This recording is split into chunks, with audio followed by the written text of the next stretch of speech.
Is the color of your clothing spooking fish? Hey everybody, Joe Simons like diamonds. Hey, and Luke Simons. And we're looking obnoxious here. At least I am, because I've got my headset behind my hoodie. Brand new hoodie, by the way, looking pretty sharp. And if you can't see us, know that we're in this brand new blue sky looking camo. It's got some redfish designs in it. It's actually our old redfish design. And we did it with the intent of making it look like the sky so the fish couldn't see us. Which begs the question, can fish see your clothing in the first place? Does it even really matter? What do we think, Lukey? Yeah, obviously the fact that we came out with light color Sky Camo shirts, we believe it Oh, does. sure. I was about to say, man, we just wasted a lot of money. Yeah. Yeah, but it's situational, right? If you're like bass fishing a 20-foot hole with murky water, obviously they can't see up to the surface, much less see your clothing above the surface. But for us saltwater anglers who are spending a lot of time targeting big fish up in shallow water, then absolutely they can, of course, see out. And if you have a big old silhouette, it's all about the silhouette. And so if you have a big old silhouette, like this is even in black, but this is a green shirt. It obviously stands out a lot more on a light backdrop than this light, right? And so again, but if you are inshore fishing, particularly sight fishing, that's when it is incredibly important to be wearing light material. That doesn't technically have to be camo, but everything we do in that regard can certainly help. Yeah, and this actually goes for bass fishing too. Not in the 20 foot deep hole and when they're at the bottom and it's a cloudy, dark day. But it goes for any sort of fishing when you're usually in shallower water, especially if it's sunny out. Um, and especially if you're from boat or shore or anywhere where there's a chance fish could not necessarily even see you, but I'll go into what this book says. So if you don't know about the scientific angler, this is the book that we did a podcast on quite some time ago about scent, about fish scent. It's probably one of the best books I've read, like on just science-based stuff, where Paul Johnson, the author, spent more hours and years underneath the water studying fish, and wrote books about them than probably anyone. And fascinating book, and he's got a whole page dedicated to can fish see the angler based on the clothing here at page 76. So I'm going to go ahead and just read. So what he would do is he would get underwater in that it looks like 6, 7 feet of water. So he's down there with his mask and his camera, and he would have anglers on shore, first on boat, and then he would have because he could always see the boat. You could see the hull of the boat, and he says you could even see the shadow as they moved, and many times you could even see the rod as they were moving that around. He said I could see all of that, even if I wasn't looking up. He's like it was just the shadows is what he could see. He's like I could sense that there was something going on there, and he happened to know it was a rod just because he knew what he was looking at fish. I don't know. Their brains might not be as wise to know it's a fishing rod, but either way, they knew something wasn't right. So then he had anglers on shore try to approach me without being detected as I played the role of the fish. And then finally, I had anglers and waiters approach me as well, where he would try to see, assuming the waiter didn't move at all, if he could see them up above the water. In every single instance, I was able to easily spot the angler by simply looking overhead, not in the direction in which the angler was positioned. Even the slightest movement of the angler was easy to spot. Um, I would also have to be blind not to see the anglers who wore bright colored clothing that contrasted with the background. I would have to be blind not to see them. I smile as I think of the thousands of trout fishermen who crouch down in a stream thinking they're invisible to the trout in a nearby pool. And as if that, oh, and as if that new vest and plowed sport shirt weren't enough, they add a touch of color with some gay hat. Not my words, his, with some gay hat that shows up well enough for their friend's photograph of them. Pretty funny. But his whole point, and he kind of sums it up on the next page. He says, avoid basically avoid anything that's going to contrast. Avoid bright colored or dark clothing against a blue sky background. Instead, oh, you're going to like this, Luke. You're going to like this. Wear soft pastel blue. That just happens to be kind of what we have here. Conversely, against dark backgrounds, wear darker clothing. Pretty cool. Once again, this is all credit to the scientific angler, Paul Johnson. He also says, and you're going to also like this one, it's really tough. Even with this helps. Like this color camo is it's going to give you an advantage. We all want every advantage possible, just like we use scent. You don't have to have scent to catch fish, but I want every advantage possible. But he says the best way to avoid detection is to learn how to cast far and have the right rod and equipment to be able to make really long casts so that you don't have that chance. Because it had that shore guy, been 60 feet away from shore, I wouldn't have seen him. He could have made that cast, and I would just, oh, cool, free meal, and boom, bam, sham. So, pretty cool. Love referencing this book. One of my favorites. Yeah, it makes sense because I never thought much, for many years, I never thought much about the color shirts I would wear. I used to always fish in the like the darker Columbia blue just because I just like that color. And that's obviously way too dark. Like I'm sure I was spooking fish. And one cool thing I learned from Captain C.A. Richardson. He was one of our early coaches in Salt Strong. He's a hardcore sight fisherman. Does a ton of push pulls clients around the flats. Spent a lot of time in Tampa Bay. Now he's up in the Clearwater area. But Tampa Bay has some of the most finicky fish of anywhere. So anybody who's doing good stuff and having good results in Tampa, I always listen to. And one tip I learned as far as positioning, we were doing a course some lessons about push pulling. I've always thought, at least I used to always think that I would, when I sight fish, I would have the wind to my back so that I could see the fish better. And he's like, oh no, that's actually the worst thing you can do because that's casting a shadow, right? Like that rod shadow can spook the fish. Also, with our front side, the sun behind us, now our front side, even if we are wearing light colored stuff, which he obviously recommends, it's darker on this side, right? This side's in the shade. Conversely, if the sun's pointing at us, now we're bright. Now we're brighter than we otherwise would be, and the fish have a harder time seeing us. So pretty cool. I never really, again, I used to always have the sun to my back. And again, that was a change I made that absolutely helped put more fish catching What was in the the arts. part? What did you say first about the wind? Not the wind, the sun. Sorry if I Oh, said okay. wind. You said the wind. I was like, what's it talking about the wind for? I thought you said the wind. Yeah, yeah, I might have, but yeah, the sun, right? The trick was to have that sun in our face so that we're lit up as much as possible. Obviously, when we're sight fishing, the sun's going to be out. Typically, going to have some blue skies, and for us who fish the flats, it's often going to be sky in our backdrop versus, again, I used to do a lot of bass fishing in smaller lakes, and so in that case, probably a green might be a good color to wear. So a lot of it's situational. But I mean, he ironically he mentioned the whole hat thing too, right? And envision like an old school. This book was written quite some time ago when guys had the big old wide brim hat and it had a bunch of colors and flannels and stuff. And he's like, and that thing was, and it's the highest point, right?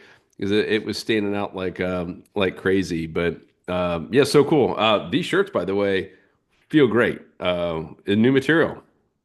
Yeah, it's new material. This is a higher end material compared to prior performance shirts, and it's awesome. You can see if you look closely, there's like some little redfish in the design. Yeah, it's they just came in. I guess by the time we're airing this, they're not currently live on our site. By the time this goes live, they'll probably just have gone live. But yeah, if you're in need of a fishing shirt, they are awesome. We have the hoodie, which both are wearing. I put mine up too. And hoodies are game changer for sight fishing as well. We have the hoodie and just the normal long sleeve solar shirt. And why are the hoodies a game changer for sight fishing? Yeah, just for as far as I guess we'll got glasses here too. I guess we'll show, but as far as us being able to see as good as possible, we want to have like zero light, ideally coming in from the sides. That just distorts vision, kind of like scuba divers. They're not wearing those masks with clear sides. It's all black, so that 100% of their vision of their brain power is going directly in front. And so we want to do that the same thing with our glasses. So the hoodie covers the sides. So even if my glasses aren't perfectly, perfectly go into the contours of my face, which hardly anybody's glasses do, we have our hoodie on the sides to block it. And if you're wearing, like, this is my favorite hat, this thing's just so comfortable. It's dark, which we have just talked about is not good, but the hoodie covers most of it. So, in general, as long as it's something smaller than a fish, they don't get so scared. It's like if even a fish does see my hat, it'll probably look like a bird and unlikely to scare him. But it would be interesting to do a test next time I go sight fishing. I'll wear a light colored hat and see if the hat makes a difference or not. Like this one Good. I have here. It's got the actually got the same light colored camo, if you can see Yeah. that. Pretty dope. Thank you, Yeah, Mike. Captain my good wine. because in general too, again back to the site, that's what it's a kind of a balance that we need to make. So the bottom of hats being dark is just like the light coming in from the sides. We don't want it. We also don't want a light bouncing down from the top. So having a dark bottom of the bill is helpful for us to be able to see better. But it's also helpful for the fish to see us better. So I don't know what the balance is on that. Worth a test. Yep. Excuse to go fishing again. Yeah, and part of this book, I'll have to go find the page. I'm not going to read it word for word. But he would go down in the water in a lot of different circumstances. And one in particular, I still remember he was down with the fish. So he's actually, and these are largemouth bass in this case. So he's down, let's just say it's 10 feet of water, 10, 12 feet of water with these bass in very clear water. And the boat knows where he is. So the boat comes to him shortly after, and he's watching the fish. This study was to see if fish would freak out by the boat engine. And he's like, the crazy part is they didn't. The big ones and small ones alike didn't really even move much. But the second that boat stopped and they started making some noise and dropping a trolling motor in, and you could see some of the shadows. You couldn't like make out the body, but you could see some stuff. He's like, that's when the big ones started getting a little bit more tucked down. He's like, it was really, really wild that, and that's why these books are so cool when you have someone who's down there with the fish. It was the opposite. He thought it was going to be that the boat, the engine in general of them pulling up was going to scare them, but that part didn't. They were actually used to that, but it was all the irregular noise and like a dropping of a trolling motor and things kind of slowing down in shadows that got them a little bit freaked out. And he said the smaller ones less freaked out. They're just aggressive and maybe dumber and haven't learned as much. And the bigger ones, they definitely took a little bit longer to kind of get warmed up to the point they could be caught. Pretty fascinating. Yeah, it does make a little bit of sense too, because with trolling for trout, remember we did a couple videos, even a podcast, and this is trolling in like 3 feet of water, which I never would have thought would be possible. I assume same thing, right? If a boat going over a 3 foot of depth, clearly the boat is right on top of the fish, and the fish would spook out, was my thought. Because if we were normally fishing and just going over 3 feet of water, I almost guarantee that we would spook off pretty much every fish. But we caught surprisingly big fish trolling in shallow water like that. Even 20-inch trout would slam the paddle tail. And so I guess they're conditioned of with boat traffic, and so boat boozing right over them at a continuous speed. Like they don't really seem to care. It's science. That's science. Goulet. Well, cool. So we got this. This is the new camo. We'll have it at Fish Roll. Let's talk about some other cool things we've got. We got that new ruler. We got the fat lipper, the skinny lipper XL coming. We might as well make some updates for awesome listeners that tune into these podcasts. Ho! Yeah, here's no skinny lipper. This thing, we've had a ton of requests for this. Here's the original one, so you can see the size difference. Obviously, there's different colors, but it's noticeably bigger, and it is shocking how far this thing casts. It has both skinny lippers have that weight shift technology. When you make a cast, the main weight shifts back toward the tail so that it just totally soars. And then and it sits in the water like this, but once you do the first twitch, this big one has a magnet. You do the first twitch, and now it comes into place and stays. so that it floats and it floats at the right position. But this thing's awesome. And the cool thing about this one, for those who are like you're tournament fishing and you want to weed out some of the smaller fish, like the fish in the teens, and you want to do 20s and up, this XL version will do just that. And And big old beefy hooks on it. yeah, BB hooks, and again, it casts shockingly far. If you can break one of those hooks, we want to see it. Yeah, And you I'll be got a impressed. monster, a tuna or something, bumblebee tuna. What Yeah, and else? so the other one is a fat lipper, and that's Ooh, actually a tackle test this month. Every month for members, we do a fun offering. Typically, it's either a brand new lure or a new color of a lure that we offer members for free. They can test it out. All they have to do is pay the normal small shipping, and obviously, we do free shipping for a majority of the insider members as well. But yeah, it's basically a saltwater wake bait. And we've had a ton of requests. Matt Lanier has been winning multiple tournaments and winning a lot of money in tournaments using this type of lure. And it's weird, I don't think any wake bait has ever been designed specifically for saltwater fishing. hmm. So they don't have the beefy hooks.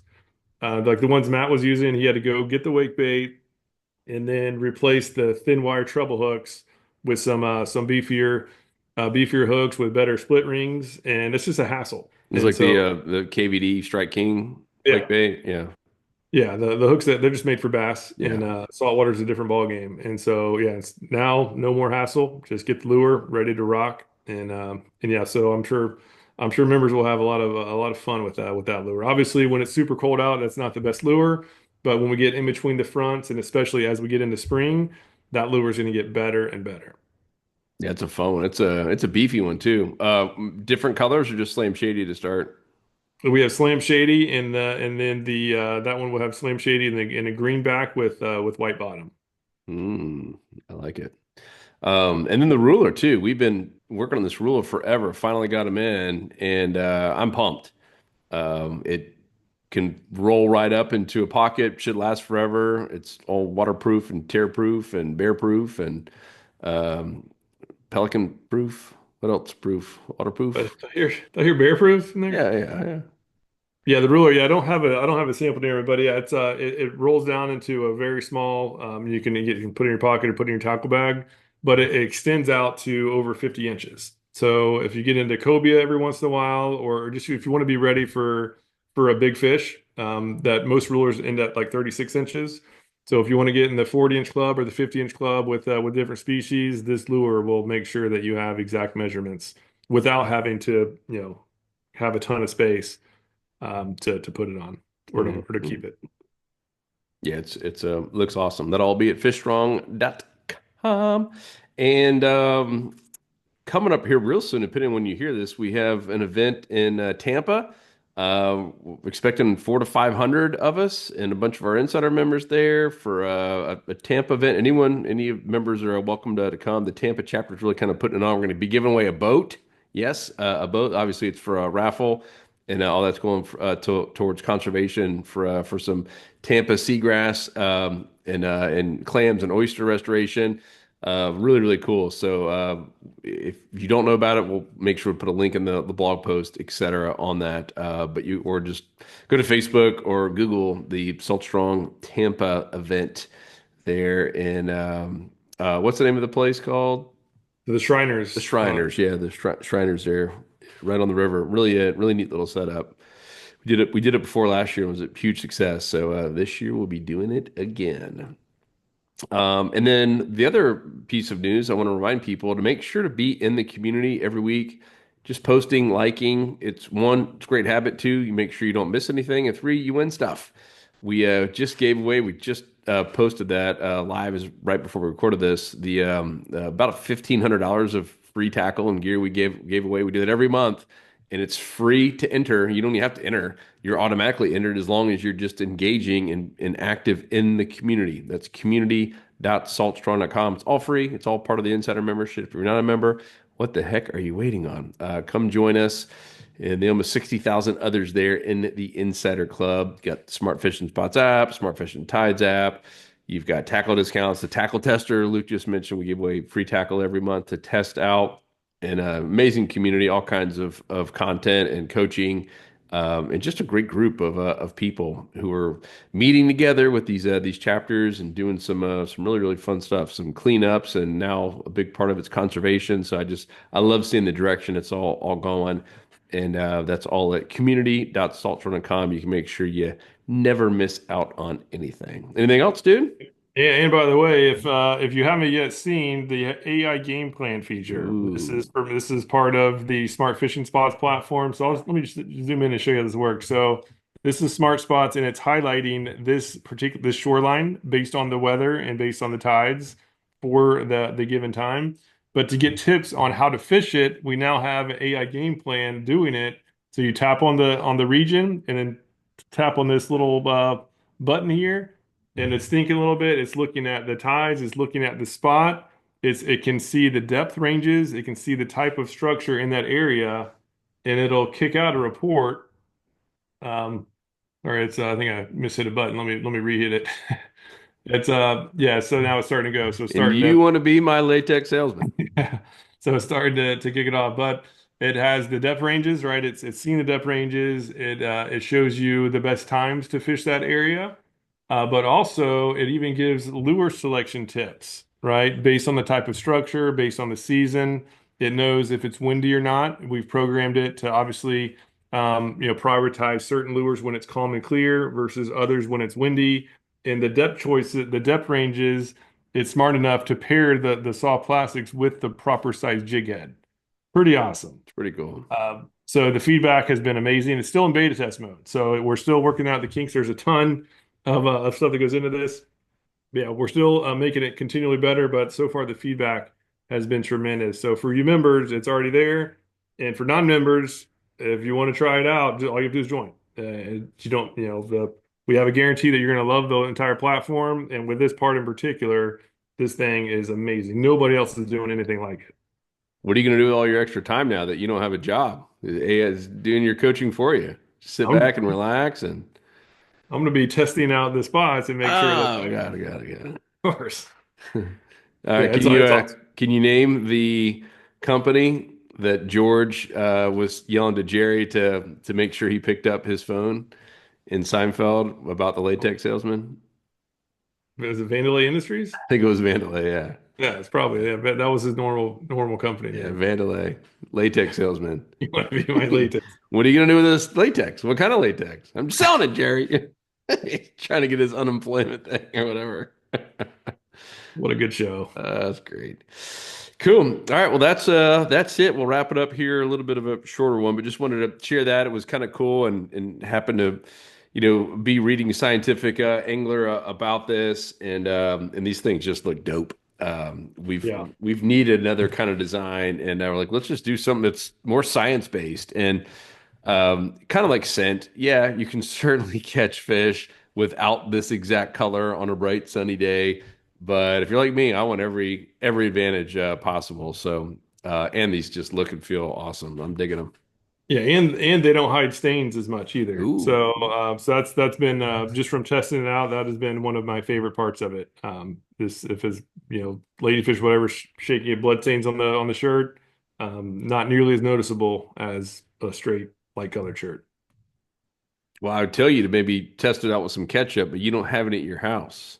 Who doesn't have ketchup at their house? I'm still baffled. We went over to Cookout Luke's birthday. Beautiful day. Everything's perfect. Made some of the best steaks ever. Had hot dogs for the kids. Yeah, had little potatoes. Like, where's the ketchup? Like, we don't have any ketchup. Like, what?